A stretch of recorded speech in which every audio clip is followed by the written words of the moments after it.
What's poppin', Big Headed fam? It's your boy Big Gotti, and we are back with another episode. I hope everybody having a good day out there. Now, today's reaction, we actually got that man Keefe. He has been arrested for Tupac's murder, and this is some America's dumbest criminal type of shit, cause he been talking about the murders on interviews for years now, and I don't know if he was getting paid or what, but that money has basically put him in jail. So we gonna get a bar of this, and y'all let me know what y'all think about the content in the comment section, man. Let's run it.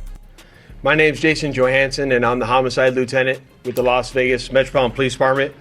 And my goal here today is to walk you through our investigation and what led us to the indictment of Duane Davis, also known as Keefe, for the murder of Tupac Shakur. This case has been reviewed by our homicide team and homicide detectives for over 2.5 decades. And ultimately, our persistence in this investigation has paid off. Let me walk you through a timeline of events that as we know them right now. Prior to September 7th of 1996, as we all know, Tupac Shakur was an artist who was signed with Death Row Records. And that Death Row Records and its CEO, Marion Suge Knight, were closely affiliated with the Mob Piru criminal street gangs, and that they had an ongoing feud with the Southside Compton Crips.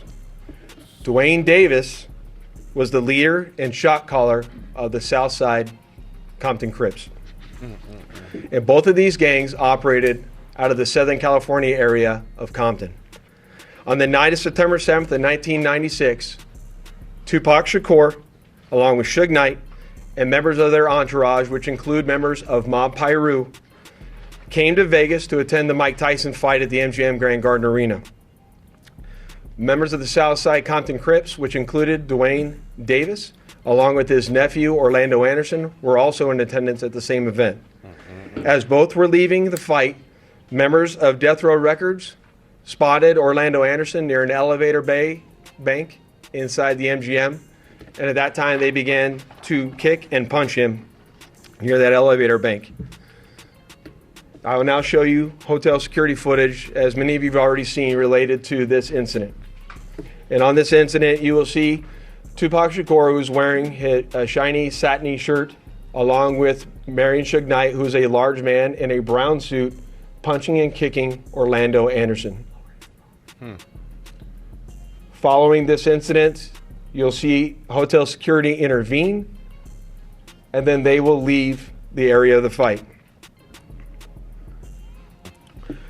Following this incident, Tupac and Suge Knight both left the MGM to make their way to a post-fight party, which was to occur at a local nightclub.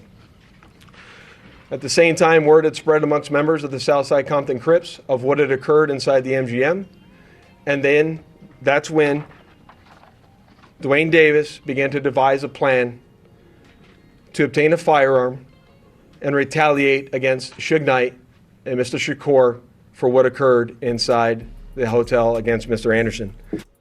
And if you knew this, like you knew you got a firearm and you knew you did all that shit, what the fuck is wrong with you? Like, bruh, you supposed to keep your mouth closed to the grave. Everybody did, you know what I mean? You want the fame, you know what I'm saying? You want the money or whatever you got out the interviews, but now look, you 60 years old, you finna go to jail for the rest of your life because you wanted some kind of weird internet fame, bro. This shit crazy.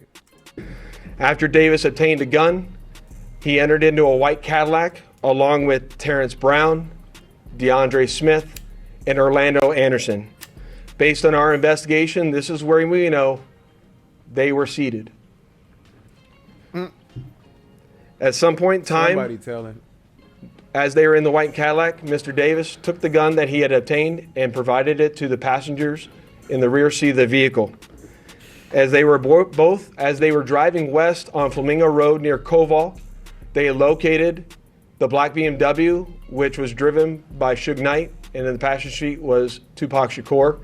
And as they turned around, they pulled up near the passenger side of that vehicle and immediately began shooting at Mr. Knight and Mr. Shakur.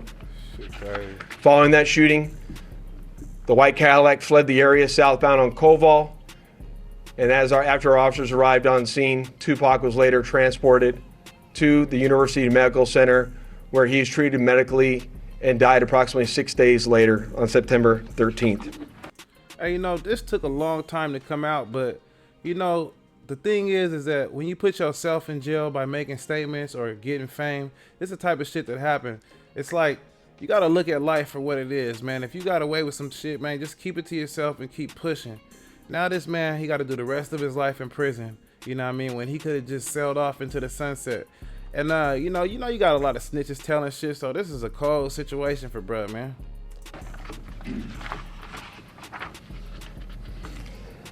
My homicide section handled this investigation from its onset and for a short amount of time.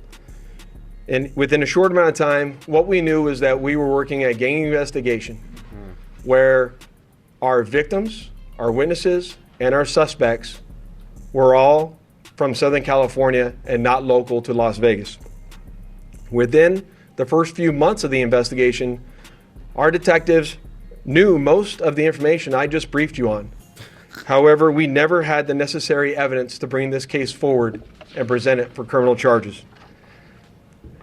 As time went on, this case had been reviewed multiple times by different investigators assigned to my section, but it wasn't until 2018 that this case was reinvigorated as additional information came to light related to this homicide. Oh, shit. Specifically, Dwayne Davis's own admissions to his involvement in this homicide investigation that he provided to numerous different media outlets. How stupid, bro, can he be, bro?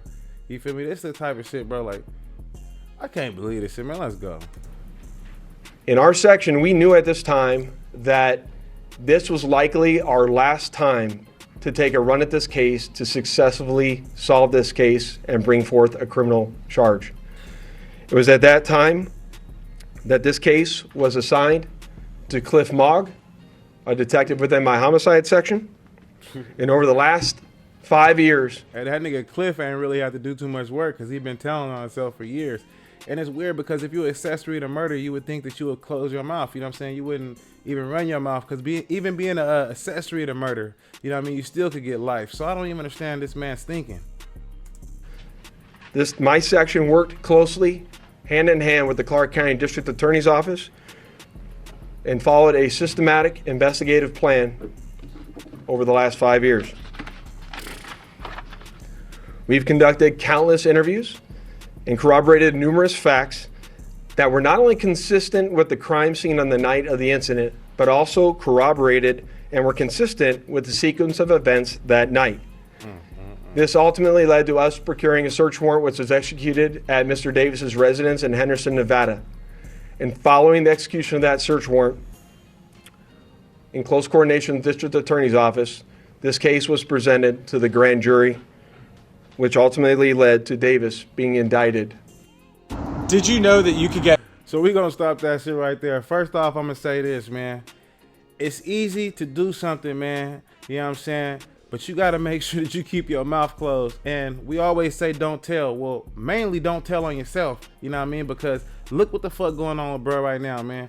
You know what I'm saying? He finna do the rest of his life in jail for a murder that's hella old that he could have got away with if he would have just kept his mouth closed. But, I mean, y'all let me know what y'all think about the content in the comment section, man. And this type of shit, man, I mean, telling on yourself, man, this shit cold, man. But until the next one, y'all stay safe out there, man.